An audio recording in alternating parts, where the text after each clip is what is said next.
when I said to Stephen A. Smith and Shannon Sharpe, like, y'all can come at me if you want to, but I will drop these facts on y'all. Because I know it all. If you're not connecting the dots and why I love what Katt Williams did here and why we're doing this show, and again, I don't know Katt Williams at all, obviously. I'm a Dave Chappelle comedian guy. I'm Chris Rock. I'm not familiar with Katt Williams' library. I'm not. Funny, but not my guy. And so I don't know him in totality. But I'm listening to this, I'm going, this dude, he thinks like me. And that's all I can say is just like, he's like, I got enough talent that I can carry myself and I don't have to take these deals that everyone else takes. And then I can expose the truth about all these other people that they're running around and pretending like, oh, they're on Katt Williams' level. And so I'm saying all this to set up a point that I want to make sure you put the context in, but I want to put this clip out and I want to connect this to the sports world and the sports media industry. And because I'm listening to this going, oh, my God. Does Katt Williams know who he's talking to in Shannon Sharpe and what he represents? Because when he talks about that cabal, that Steve Harvey and Ricky Smiley and all these guys, you know who's in that cabal in the sports media world? Stephen A. Smith. Stephen A. Smith is a part of that cabal. Steve Harvey and friends and used to go on Steve Harvey's show, and they all take care of each other. And it looks like the people say, hey, that's black dudes looking out for each other, blah, blah, blah. Katt Williams is like, nah, they all took the deal. And so when Katt Williams at the beginning of the story is talking about Steve Harvey and Steve Harvey stealing Katt Williams' narrative of being homeless and applying it to himself. And Katt Williams is calling BS, saying like, man, you're making $15,000 a week and you want me to believe that you homeless? And he's saying everybody in the comedy world knows that that's BS. Like, he knows guys that was traveling with Steve and how much money Steve was making. And I say all that and connected all to Stephen A. Smith because you all have seen me and Stephen A. Smith beefing back and forth, and he's calling me fat bastard, and he's going to expose this truth about me, and he's going to ask ESPN to do X, Y, and Z, and they are, because he's part of the cabal. He's part of this whole alphabet mafia. And that's not calling him gay. That's not what I'm doing. But he's part. The alphabet mafia is the LGBTQ, BLM, Barack Obama, feminist. It's that whole cabal that I was telling you about yesterday. And Stephen A. Smith is a part of that. And and this is why I told, when I said to Stephen A. Smith and Shannon Sharpe, like, y'all can come at me if you want to, but I will drop these facts on y'all. Because I know it all. Because my journalistic instincts and just willingness to research. And so Stephen A. Smith wrote, or had someone write, because Stephen A. Smith can't write, had someone write a memoir, Straight Shooter. And he shouldn't have done that because I've read it. And just like Katt Williams is breaking down to you like, look at these lies that Steve Harvey is telling. And look at this deal, how Kevin Hart is a plant and he was promised things at the very beginning. And it's like, how did Kevin Hart come out here to L.A. with deals in place and all this success in place? And it's like, who's Kevin Hart? What he's saying is like, Kevin Hart ain't even got that kind of talent. How? It hasn't been done since or before. If you go look at Stephen A. Smith's narrative, many people, including myself, that know Stephen A. Smith's narrative is like, this makes no sense. This dude could barely right, had editors at the Philadelphia Inquirer that had to rewrite everything. Editors at ESPN that had to rewrite everything. Knows virtually nothing about any other sport other than the tiny, tiny bit he knows about basketball. This man has sat on TV and said, hey, man, they should have kicked the field goal on third down just in case they miss it. They can re-kick it again on fourth down. Oh, this tight end's playing tonight for the Chargers, but he actually was cut and plays for another team. This man, it's comical how little he actually knows about sports, but someone installed him as the number one voice of sports. That's what Katt Williams is talking about. Kevin Hart is an okay comedian. Someone installed him as the face of comedy and gave him a deal and put things in place for him to have all this success because they could control Kevin Hart. That's what happened to Stephen A. Smith. And if you go read Straight Shooter, you can see it everywhere. If you read his memoir, it's Stephen A. Smith. And again, it's like all Stephen A. Smith, if you go read his memoir and listen to the stories he tells about getting a basketball scholarship to Winston-Salem State, it's so mind-blowingly preposterous and stupid and fabricated.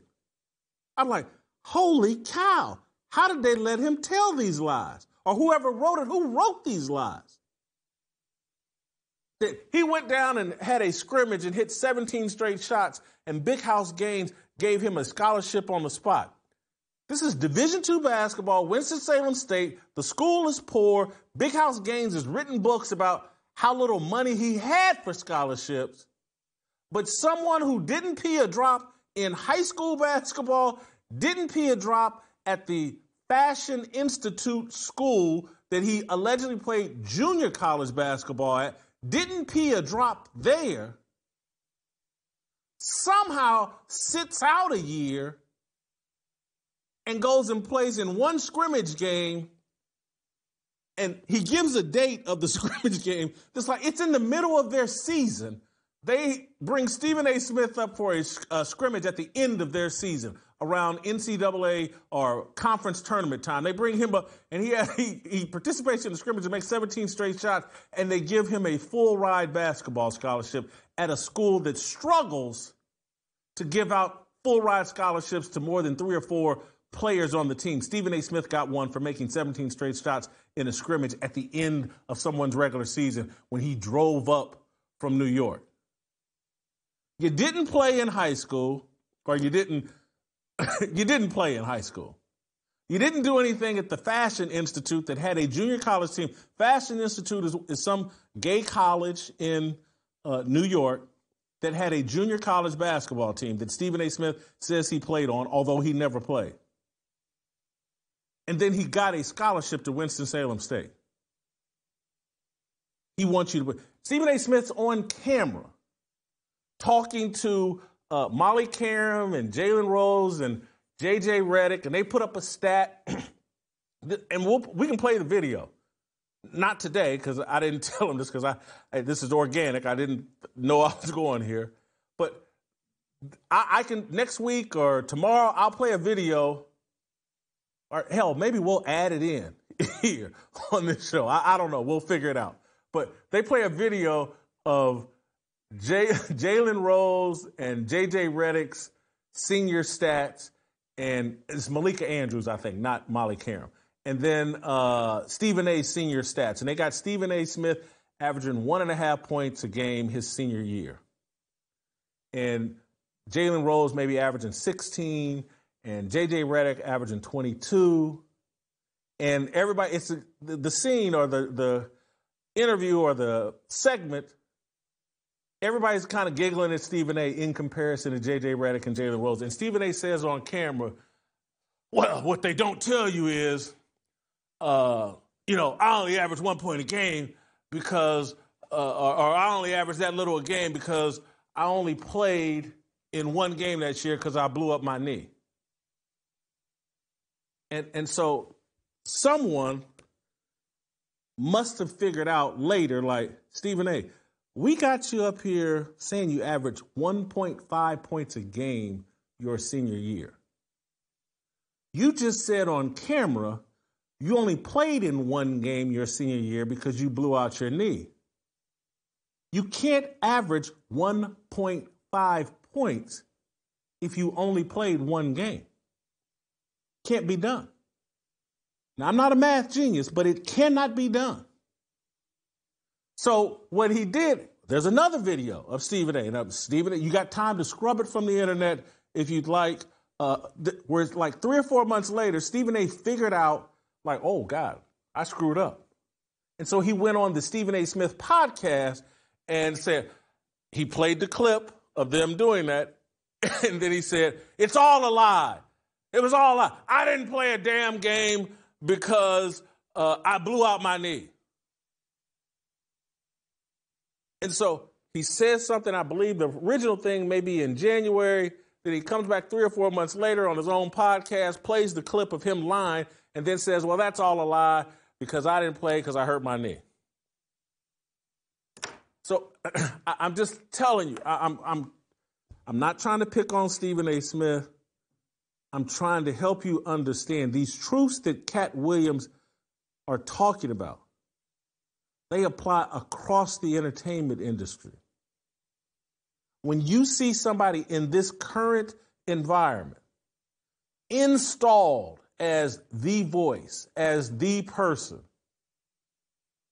you better go check their history because it's more than likely they haven't earned that. They've been installed. They've cut a deal. And they've written up some little false narrative for them. It's not earned. There was never at any point was Stephen A. Smith a great sports columnist. Stephen A. Smith made his name befriending Allen Iverson and breaking some new Allen Iverson related news and a handful of NBA story related news. But they put him out there as this great opinionist. He doesn't know what he's talking about. He's there to be on target as it relates to these larger messages that they want to pass on. They want men watching ESPN and thinking, should I take the vaccine? And they want Stephen A. Smith to say, yes, take the vaccine. Anybody that doesn't take the vaccine is an idiot. Kyrie Irving's an idiot. That's the job.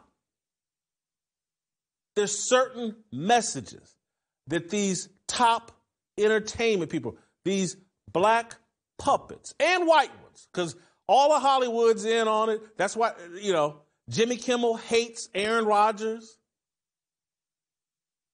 Because the people that won't play the game, they get upset with. Oh, man, Whitlock, is fat, overweight, obese. He better support that vaccine. Not going to do it. Not going to do it. Not my role. Not my job. Not qualified. It's not what I believe. There's no check you can cut me. Like what you saw? Hit that like button, subscribe, and check out the full episode by clicking the link below.